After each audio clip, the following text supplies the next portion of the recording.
just to start by welcoming you all to the Arlene Francis Center and to thank the center so much for allowing us to use this space. This is a wonderful space and a wonderful place, and they have so many great events here, and it's really an incredible asset to our community here in Santa Rosa. So I want to thank the center, Bruce, and yes, the chairman, and Martin and everybody else who works here and donates their time here and so on.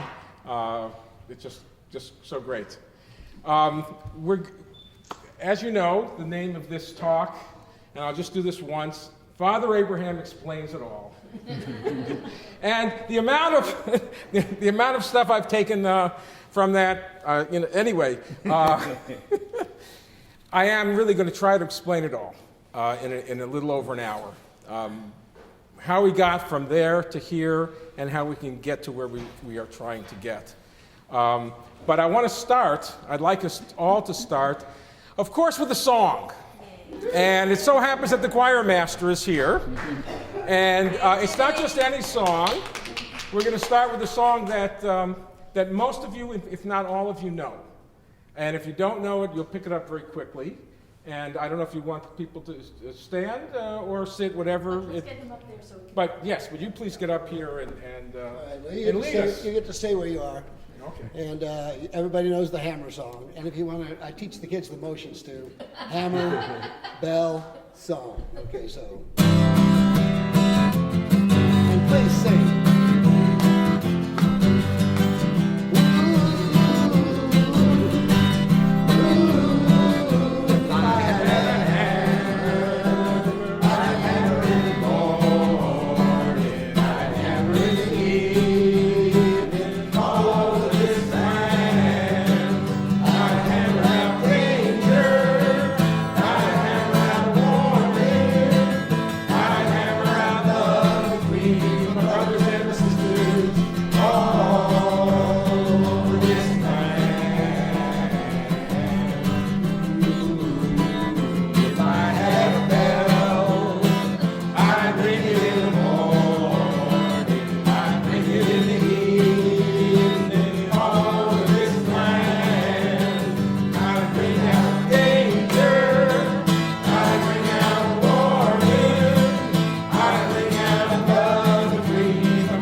Because that song actually is the whole lecture.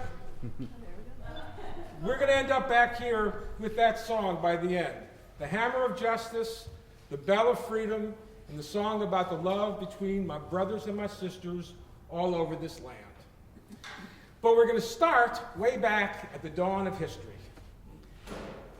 When us human beings, and I'm going to tell this story, okay? It's my story, I'm going to tell it. Please take from it what's worth something to you. I hope it's going to be interesting, but I'm just going to tell it the way I understand it. And then we'll see if it explains things or not to each one of you. But my understanding is that back then, at the dawn of history, we human beings experienced the world in a somewhat different way than we experience it now. And when we look back to the kind of the ancient texts and so on that are extant from that time, it feels like we didn't exactly see the material world in the same way that we do now. It was kind of a little softer, a little fuzzier. In fact, and a little bit more unreal to people. In fact, there's a word that has come down through Eastern philosophy, through the ancient Indian texts and so on, that kind of summarizes that mindset. Does anybody have a guess at what that word is? There's the man. All right. Very good. Very good. Maya. And what does Maya mean, in your understanding?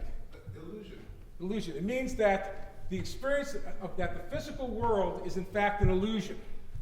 Okay? And that what's real is the world of the gods that stands behind the physical world.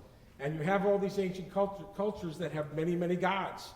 And they're, in fact, much more real to the human beings than the physical world is. So it was a kind of a natural development that the people who led the rest of the people during that time were the people who were seen to have the closest connection to that spiritual world, to that world of the gods. And so you have priests, basically, in charge of the world. Whether it's in India, call them Brahmins. In Egypt, they were the masters. In tribal cultures, they were shamans. Whatever it was, these were the people who led the world, who the other people relied upon to tell them what to do, how to cope here. Okay? And so you had this world, this ancient world, where the priests ran things, or were the leaders. I'll just use priests as shorthand, kind of for whatever they were called in those cultures. And it was basically a very hierarchical situation, right? The priests were in charge. About what percentage of the population do you think that was? Oh, come on, guys. 1%. Ah, thank you. Jeez. The 1%. The 1%. What a shock. Yeah, here we are. The 1% who were priests, and you kind of had a narrow pyramid, but basically the priests were up here, and your place in society was basically determined by how close you were to the priests. Right? So if you were really close to the priests, you were higher up in that pyramid than the rest of us down here, who, in this kind of cultural situation, I'm going to call supplicants. Because that's where we're starting from, with the 99% as supplicants. People who come to ask a favor of the gods. They supplicate. Okay? And that's where we start, with this hierarchical structure with the priests on top. Now, as time goes by, for whatever reason, people start to realize, or things change, and the priests don't necessarily know as much as they used to.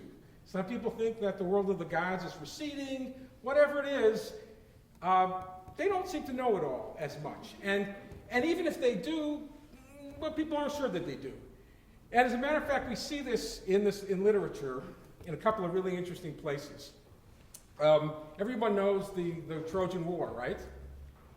And how did the Trojan War end? It's at the beginning of the Odyssey. Do we remember? With that horse that the Greeks left outside the walls of Troy and got dragged in? Well, there was a lady in Troy. Anybody remember her name? No. Helen was a foreigner. She started the war because the guy in Troy fell in love with her and dragged her off to Troy. This was a lady named Cassandra. Cassandra was the daughter of the king of Troy, Priam, and she had both a blessing and a curse. Her blessing was that she still had this deep connection to the gods. She was a prophetess. And she really had this connection. She understood it. The curse was that nobody believed her. Okay? So as prophetic as she was, people had lost their confidence in this connection to the gods, and so nobody believed her. And so she uttered a few words that have come down to us in history. Anybody remember those words? Beware of the Greeks bearing gifts. What a smart group. Smart lady. Because they left this horse out there, and supposedly they all left, right? They abandoned the place. They left this horse as kind of their whatever it was, And of course, the reality was that Ulysses was hidden inside the horse with his men, and the Trojans dragged the horse in. They were celebrating the Greeks leaving. They got drunk. The Greeks opened the horse, came out, opened the gates. The troops came in, slaughtered the Trojans. That was the end of Troy. So even when that connection was still there, people didn't believe it was there. And in the Bible, which is another thing that's come down to us, right? This is pretty much at the same time we have the Israelites going to the great judge, Samuel, who at the time was kind of these judges adjudicated among the people, and they felt to have this connection back to God. And they came to him and said, we don't want judges anymore. We want a king, just like the other people have. And that's kind of in the Bible the way this transition from this more priestly stream into this establishment of kings came about at that time.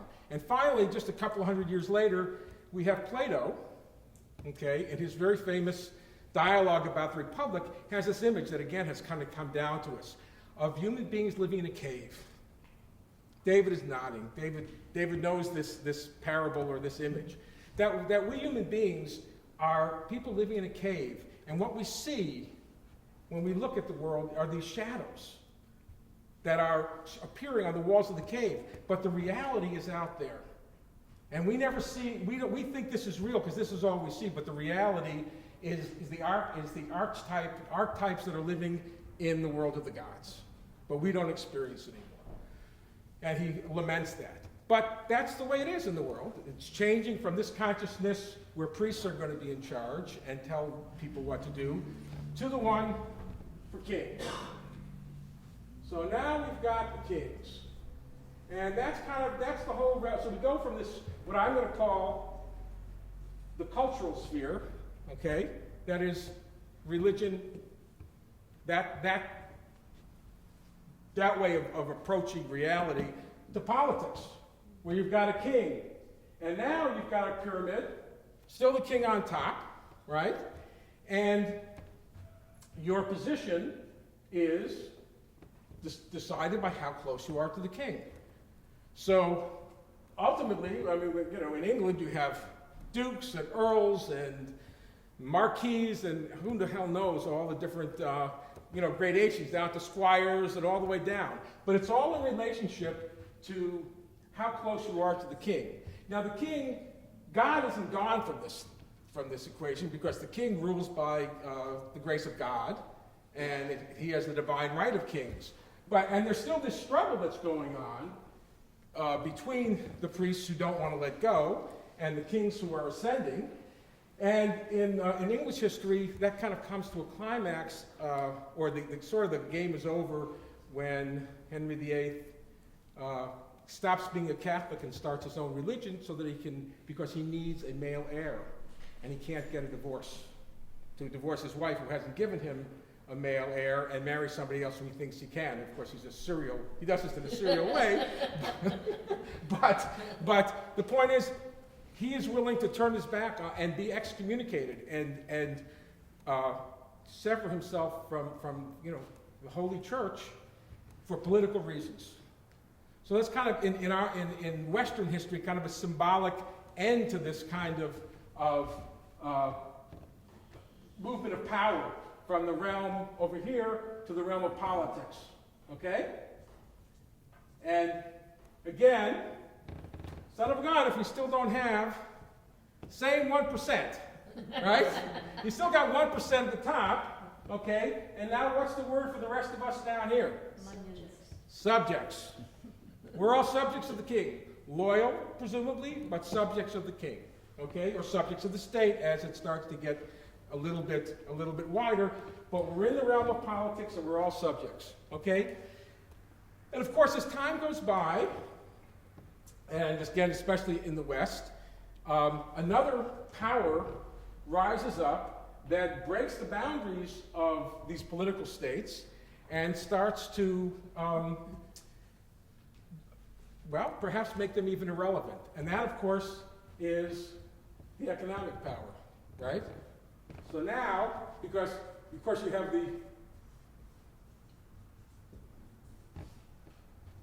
and when the economic power comes, through the Industrial Revolution and so on, you start having, well, we get to where we are, where more than half of the 100 largest economies in the world are not even states. They're corporations. Okay? So, and in fact, we have the World Trade Organization, which I think everybody in this room probably knows is like a world government for corporations, and the things that are adjudicated at the World Trade Center are binding on countries. So countries, in many cases, through these trade agreements, have given up their sovereignty to these economic beings, okay? And once again, we have a hierarchy, and as everybody here knows, we still have 1% running things, okay? So, very quickly, we've gotten from the dawn of time. You thought it was going to take a long time, didn't you? Well, how is he going to do this?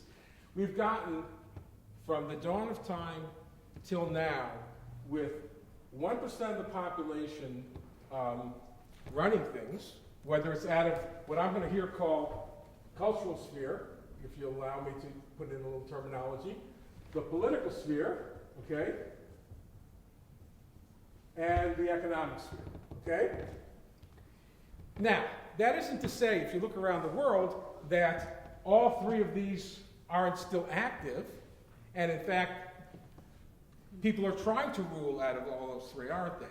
When we go over here, in modern times, and we see regimes that come out of this, what do we call them? Thank you. Theocracies. Right. We call them theocracies when the priests of whatever persuasion are telling everybody what they should do. Whether it's the Taliban or whether it's the rabbis in Israel or if Rick Santorum gets to be president. Okay? Right? I mean, they are telling that they have the right to tell everybody what they should do and what they should think out of that theocracy. Okay? Over here, when we still have the political running everything, what do we have there? Dictatorship. That's right. You have dictatorship. You have Burma. You have North Korea. You have the old Soviet Union. You have the state running everything, running politics. Well, you have the political sphere running the economy, so you've got 5-year plans and all kind of stuff that doesn't work. And you've got propaganda instead of art, right? You've got propaganda and Soviet realism and art, okay? Instead of art. Let's leave it there for the moment, okay? Over here, when you've got the economic sphere running everything, what do you have? And I haven't said, well, in a second. We went from supplicant here, right? And we went to subject here. And if you read my flyer, where are we here now? Suckers. We're suckers. Thank you. Give this lady a Cupid doll. I know I can count. Now we're suckers. Okay? That's the word I'm using over here. It's kind of it's a little bit different word than these. Okay? And we'll get to that in a minute. But when the economic sphere runs the political and the cultural sphere, what do we have? Well, we have the commoditization of everything, don't we? Everything is a commodity. Art is a commodity. It's not how good the song is, it's how many records you sold. It's not what the movie's like, it's what was the box office. Everything is for sale in this structure. And of course, you control politics through money. Right? Because you have all the money and you just buy it. So it's a total corruption of politics and total commoditization of the culture. And you still have 1% of the people. And I'm using the word suckers here because here they told you what you should do and what you should believe. Here they told you what you must do. Right? You have a dictatorship and they got secret police and they got people out there telling everybody what they must do. And here they work to convince us that we're doing what we want to do. Right? Here we have, you could call it advertising, but I'm going to go a step further, and I'm going to call it brainwashing, another thing. Because brainwashing, a little bit off. I'm going to use a different a metaphor, not even a metaphor, I'm going to use a term that I think is more apt for this. Let's see who guesses it when I start adding letters. Not a good speller, so if I... I know. Yeah, you know, right? Addiction. Very good. Addiction. And what does addiction mean? It means... What was that? You got to have it. You got to have it. So what you have is the economic forces telling people all the time what they got to have, right? You know, any of you remember Gary Larson and the old Far Side Gallery? Favorite Far Side Gallery cartoon? Two mooses, whatever they are, they're standing in a forest under a tree on their hind legs so that, they're standing up, and one has his arm around the other, and the guy over here has this huge target on his chest. And the other guy's saying, "Bummer of a birthmark, Hal." Well, our children have been and are born with that birthmark. The youngest child in today's America is a target market. Right? That's what they're called. They are a target market for brands, for corporations that want to brand them from birth on. Branded at birth. I mean, people write books about this stuff. It's really scary stuff. But mainly, it isn't even the particular product. They don't care what product or products you want to have, you've got to have, as long as it's something that only they can supply that you feel you can't live without. Well, they got you, don't they? And addiction is the ultimate sucker's game. Okay? That's the ultimate sucker's game. You never win. The pusher always wins. Okay? So, having got you, I hope, thoroughly depressed, how are we going to get out of this? We're going through the whole thing, and we still got the 1% ruling, right? And we've gone from being this totally hierarchical structure, and it doesn't work if the cultural runs it. It doesn't work if the political runs it. It doesn't work if the economic runs it. So clearly, we have to find a different way of approaching this. So where do we look for clue? Well, I'm going to say that we look for clues at the beginning of the modern era, at the very time of the founding of our country, in the 1780s and 1800. So, stay in front of them. Stay in front. So, at the time of the American Constitution, there was also, of course, a lot of people involved in the American Revolution, went over to Europe after the Revolution was over and got involved in politics over there, particularly Tom Paine, for instance, author of Common Sense, even Jefferson, Franklin, a lot of the more you could say, radical elements in among the founding fathers went to Europe and were involved in the formation of the French Revolution. And we all know what the French Revolution wanted to stand for, right? What do we got? Come on. Liberty.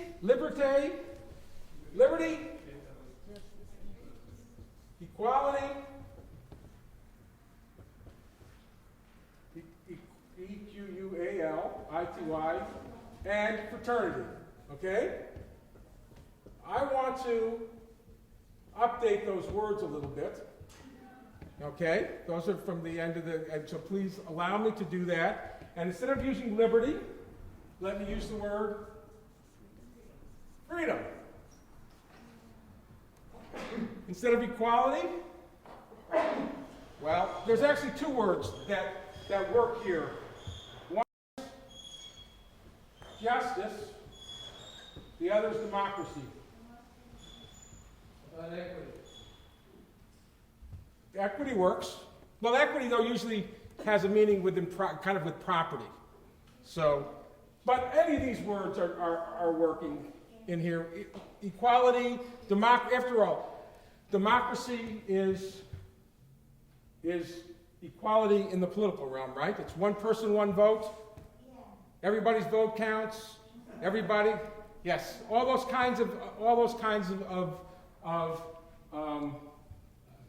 ideals. And fraternity, well, fraternity in this case meant brotherhood, right? But today, so let's call it humanity. Okay? Sounds like what? Oh, I'm sorry. Who said that? Let's call it humanity. Okay? So this was the great demand of the French Revolution, was for liberty, equality, and fraternity. And they all talk about the fact, well, they ended up with blood everywhere, in the French Revolution. That's not, that's no good. But that has nothing really to do with these three demands, the fact that it ended up eating itself. Because, well, for one thing,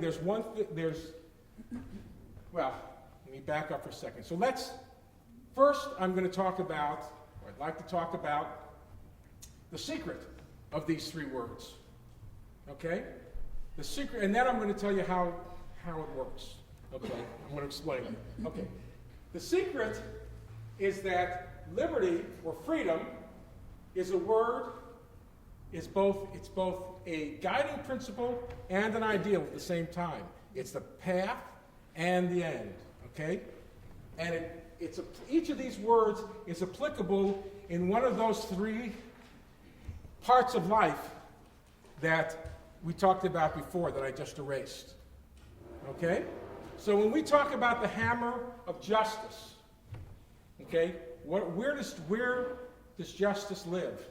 Where would we look for justice? The heart? The workplace? Well, I'm talking about in society, in our social order as I described it. The judicial system, the courts, and politics. Okay? This is where you want to see this. Politics. Okay? Remember Bob Dylan's great song from 1962, The Lonesome Death of Hattie Carroll.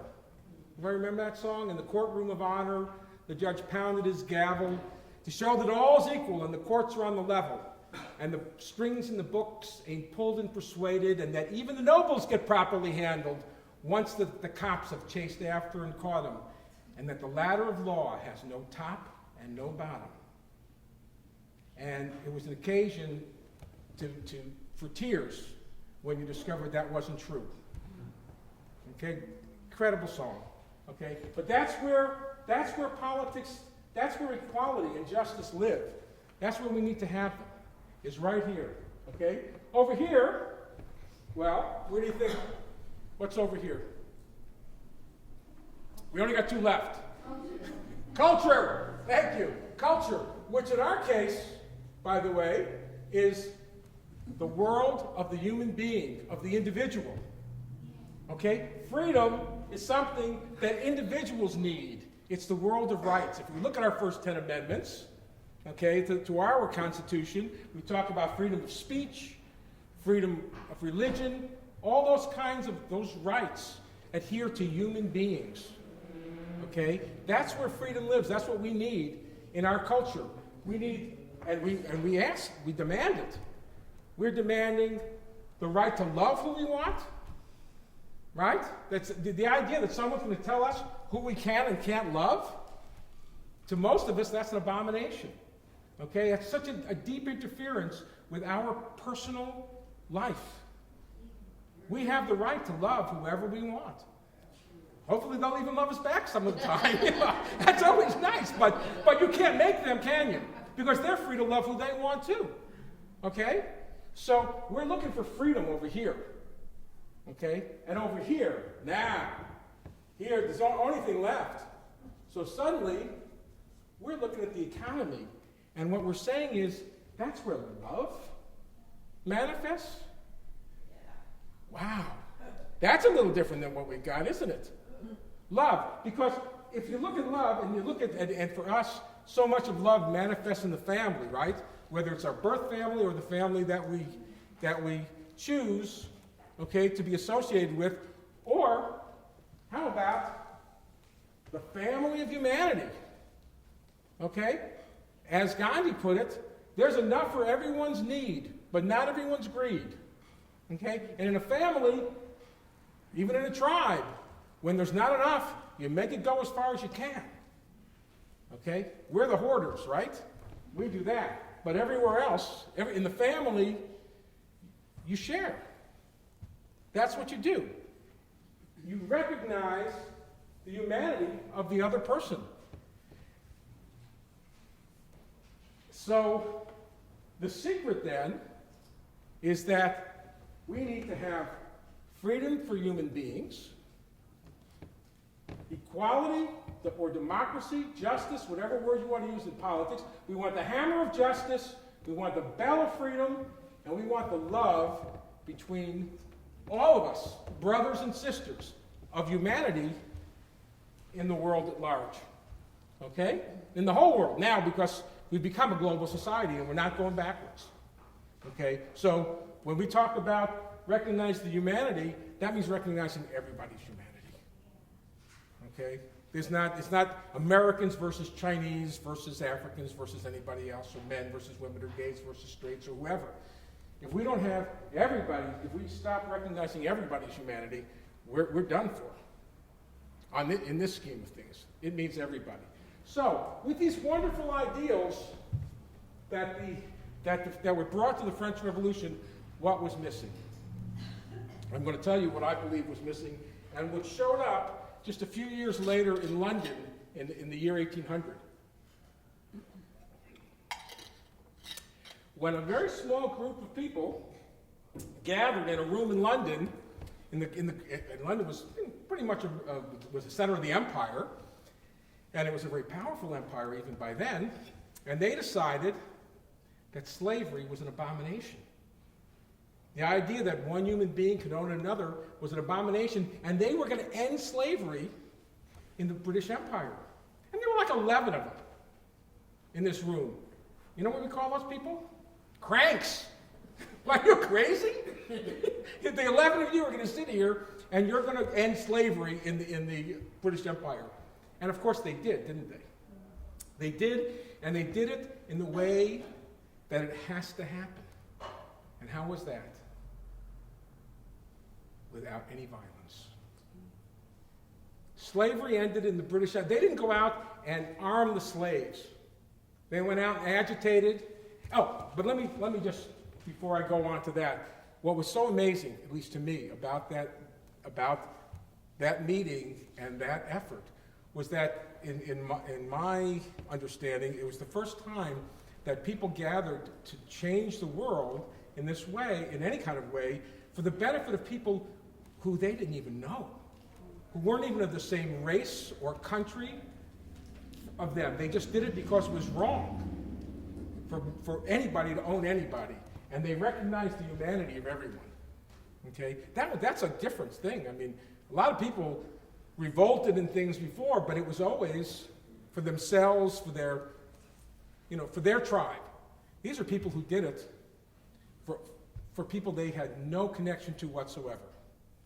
And that's really, to me, a major shift in the consciousness of humanity when they did it. And they succeeded without any violence. Not without confrontation. We all understand that, right? But they did it without any violence. And that, to me, as I explain it, as I understand it, is the key to this. Because all of these things are an attempt to replace coercion with cooperation.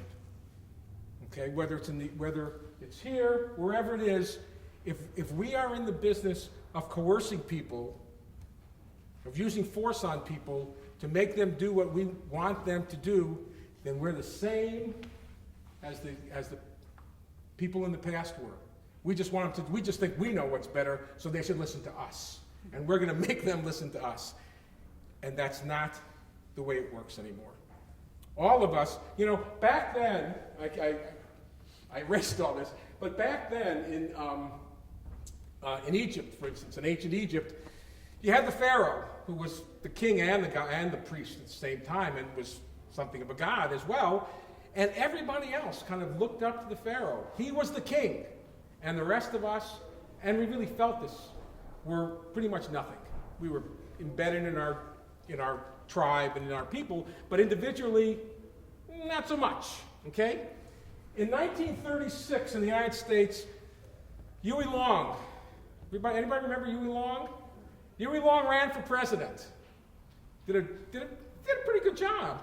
I mean, he was up against Roosevelt and things. He didn't win, obviously. But what was his slogan? Anybody remember his slogan?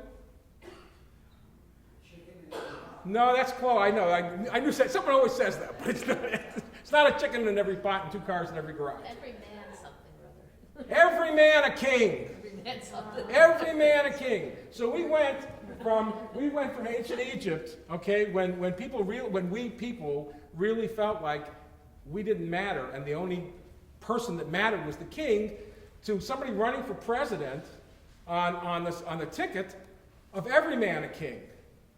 How different is that? And how can you expect to rule a world or run a world where people can respond to a slogan like every man a king with less than 1% of the people running everything?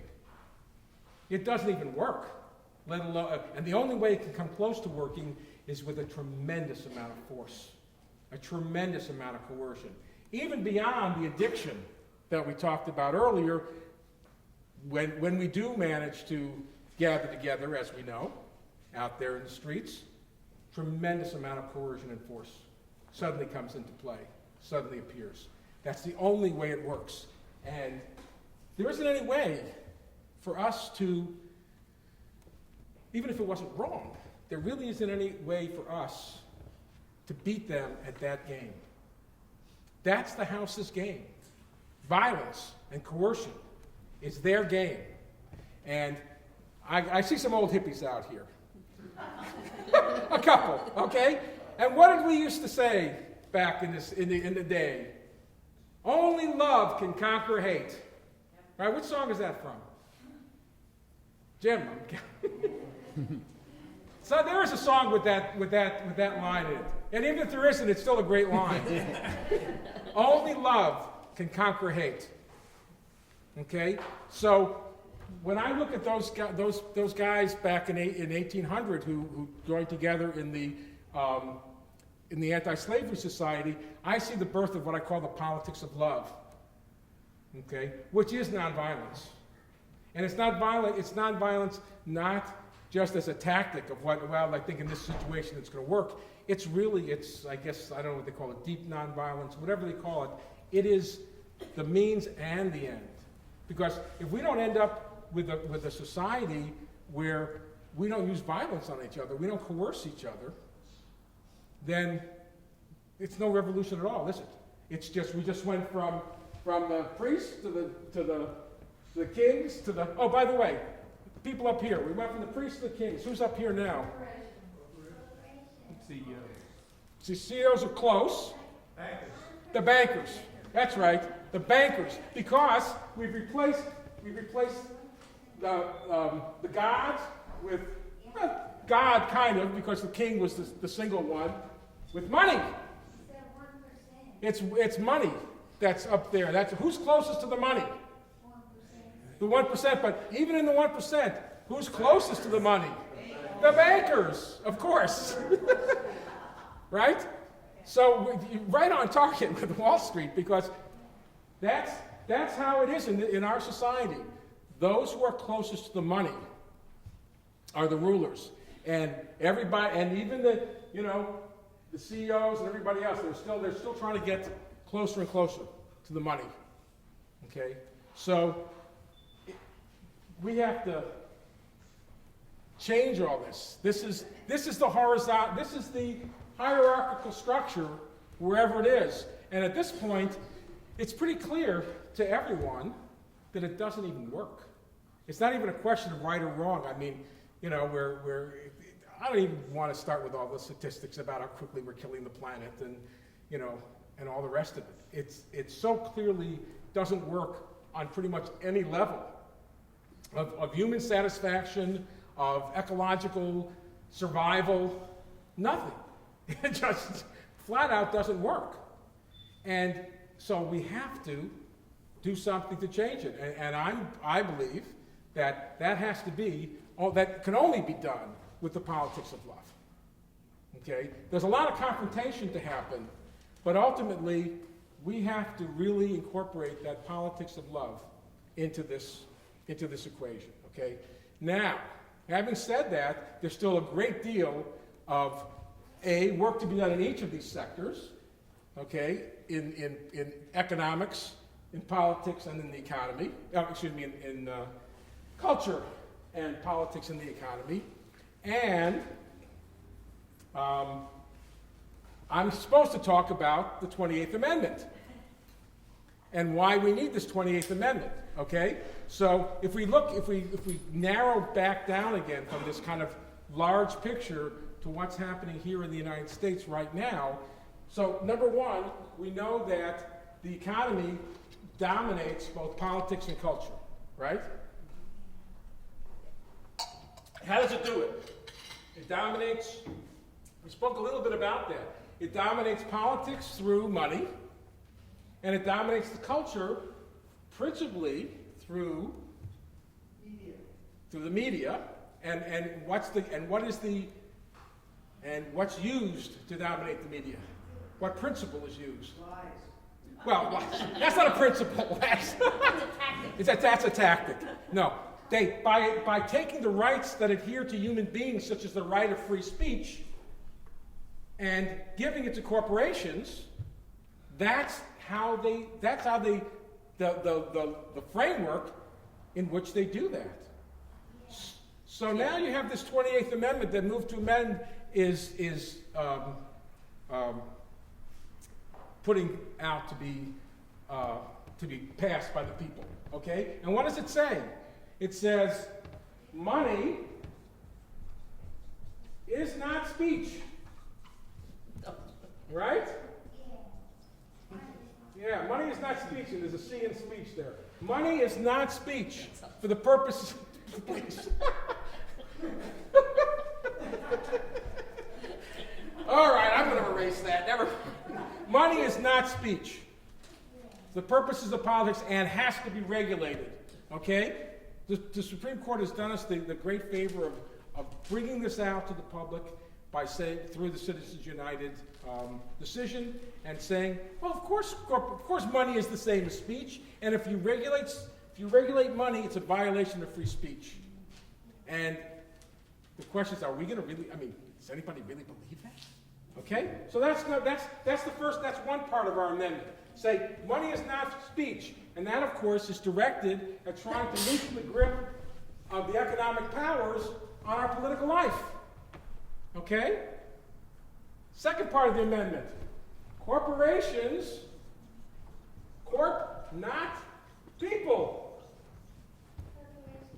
Corporations are not people, and therefore the rights enumerated in our Constitution that apply to people do not apply to corporations. They don't have an inalienable right they do not have an inalienable right to advertise as much as they want, in any form they want, to any target market they want.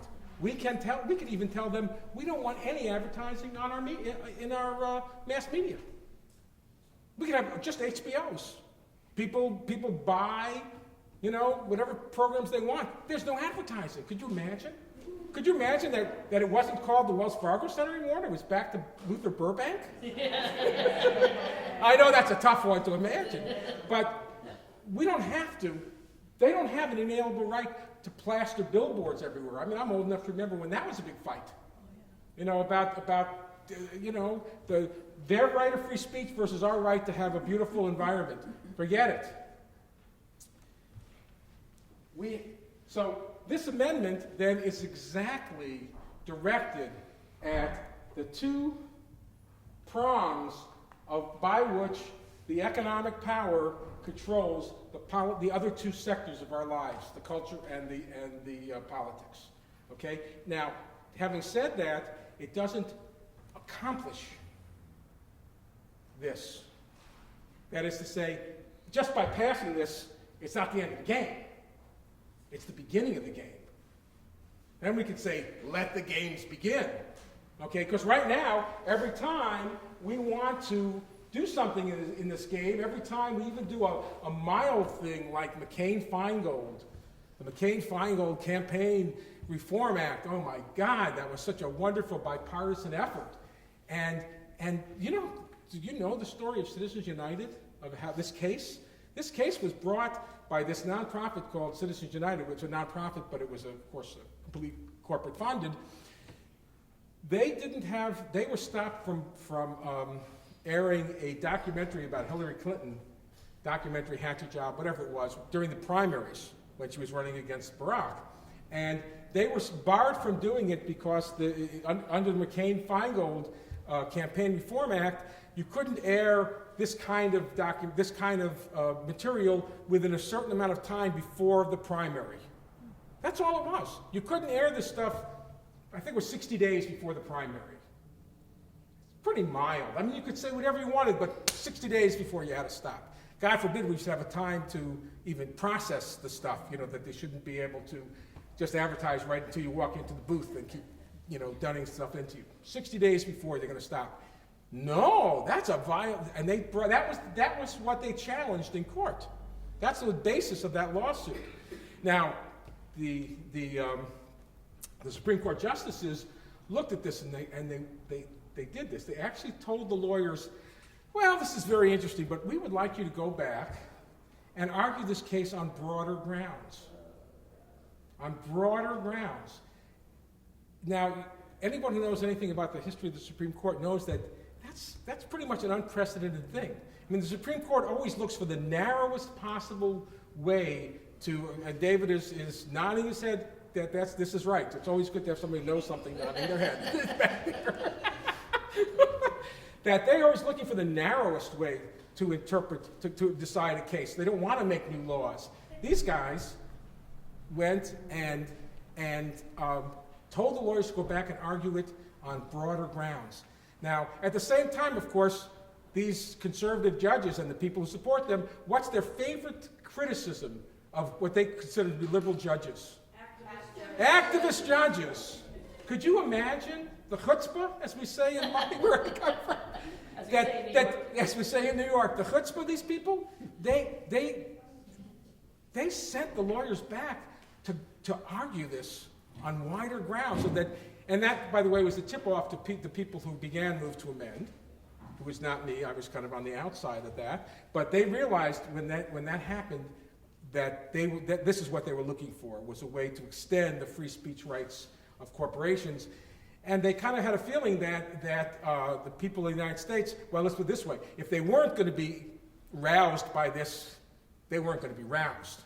So that's when all these different groups that have been working on this issue for many years decided to get together and form a coalition. So Move to Amend was a coalition of Reclaim Democracy and the Program on Corporations, Law and Democracy, and other groups, Democracy Now! And so on, that had been working on this issue for a long time and saw this as their opportunity to reach a wider audience, or we don't call it an audience, sorry, a wider range of citizens with the story about corporate personhood and why it affects us all. And that is, in fact, what happened. So you had these activist judges, and in fact, this talk is not about the history of corporate personhood, obviously, but another talk about the history of corporate personhood could trace back, and does trace back, the evolution of this concept through the years, okay, from Marbury versus Madison in 1804 all the way through Citizens United. And the bottom line is that the largest example of judicial activism, of an ongoing act of judicial activism in the history of the United States, is the gradual giving over of the rights of human beings to corporations. That's completely done in the courts. Okay? The courts consistently help that process along in a very active way. At the same time, they're saying, oh my God, these liberal judges want to let black people go to school with white people. What kind of activism is that? At the same time, they are so busy giving the rights of human beings over to corporations. So this amendment then says to the courts, no, you can't, because it's an amendment to the Constitution, you can't argue with it. You can't say it's unconstitutional. Of course it's unconstitutional. If it's constitutional, it's been in the Constitution already. That's why we made an amendment. That's why you need an amendment to make 18-year-olds, allow 18-year-olds to vote, or to allow freed slaves to vote or whatever, because it wasn't in the Constitution before. But once you do it, once you amend the Constitution, it's in there. So now it's in there. Now the question is, what are we going to do about it? Okay? And of course the answer is whatever we decide to do about it, because it returns the government back to the people, or it leaves it open. It opens up the possibility. Because I don't want anyone to think that this is a panacea of some sort, that we get this 28th Amendment through, our work is done. Okay? It's the beginning of the struggle, of the real struggle, but it gives us a lever. It gives us a real lever to work from that we don't have now. Because right now, everything we want to do, I mean, we want to stop them from advertising to our children. We got to fight with them, and we'll probably lose in court. And the other thing, of course, is when you give all these rights to corporations, and you combine it, so you combine the rights of an individual with the power of all that money. Because, corporations, I know Mitt Romney, says that they're people because people are in them, but it's not people, it's shares. Right?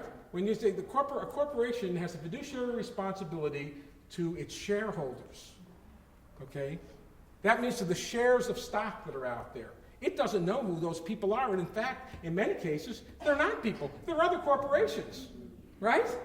So, I mean, it's a little mind-boggling, right? But you give a, I mean, it's right. It's like, what do you get when you sit down to eat with an 800-pound gorilla? Maybe you get scraps if you're lucky, depending on how hungry the gorilla is. But you don't have any control over what you're going to get to eat when you sit down with that gorilla. So here you have these incredibly powerful beings that now have the same rights as any individual. That is what you call a prescription for disaster, for social disaster. And it's really up to us as human beings now, because I've looked around, and I can tell you, I don't see anybody else to do it, It's up to us. Doesn't mean, by the way, I mean, I do believe that there are very powerful forces in the world, in the larger world, that we can call upon. Okay, I don't think that we're alone here in our struggle, but that's in the cultural realm over here, and you guys don't have to believe that. That's really a personal thing, but when Rachel and I, this is Rachel, this is my partner here, and as well as the person who cleans me up. When we set out on our little journey, we were very aware of the evil in the world. It was around 1974 when the original 9/11. Anybody remember what else happened on 9/11 many years ago? Chile. It was the day they killed Allende. Okay, the day that the United States assassinated the legally elected president of the Republic of Chile because he resisted American corporate power. Okay, that was September 11th, and we were both at UCLA at the time, and several weeks after he was assassinated, the chancellor of the university invited the head of the junta, the military junta that had taken over, to come to UCLA and meet with them to see how they could help them rebuild their country. And that's when we left, and we realized, we were both kind of had been a political activist for a long time. I had been a Vietnam War draft resistor and things. And it's so easy to see all of the way that the forces of evil work in the world. It's so easy. It's right in your face all the time, right? And we all have really good friends, I think, who were driven crazy by it, who felt it so deeply, especially if you're as old as I am and lived through the 60s and so on. Really wonderful people who really couldn't bear the world the way that they experienced and the way that the kind of hopelessness that was there. And we decided that there had to be good in the world as well. It just couldn't work. It couldn't work that way. That it's just all bad. You know, there had to be good. There had to be some powers of good to connect up to make this happen. And so that became part of what we did and has, I feel, sustained us so that, well, I know she's fully sane, and I'm going to reserve judgment on myself for now. But at least we functioned and raised 3 children and so on. But without that connection to that, the feeling that there is good and that it can sustain us and that it can help us and give us power, give us real power, that's the politics of love, however we manifest it. That will carry us through, and that will give us the power to win this. I mean, it's a very long-term process, obviously, but we really do have that power, and it's the power of humanity. As soon as we start excluding any part of humanity, even the 1%, we have good friends who grew up in South Africa, white people who grew up in South Africa, and were very privileged and had to leave because they could not stand to be part of what was going on there. They couldn't stand it. The reality, and every Gandhi and Mandela and everyone who really stood for the politics of love will tell you that the oppressor is as oppressed as the oppressed is. That their souls are eaten out and they're not happy people. And even if they are happy people, they're not going to be so happy next time around, probably.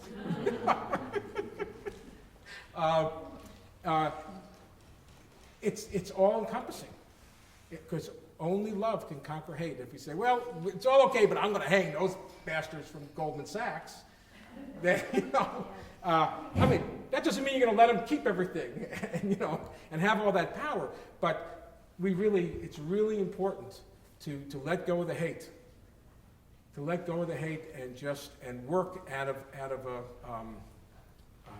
a picture of love. It's tactically, strategically, spiritually, and morally the best way to go. And so I'm just going to thank you all very much for listening to me do my more than 10-minute rant. We've got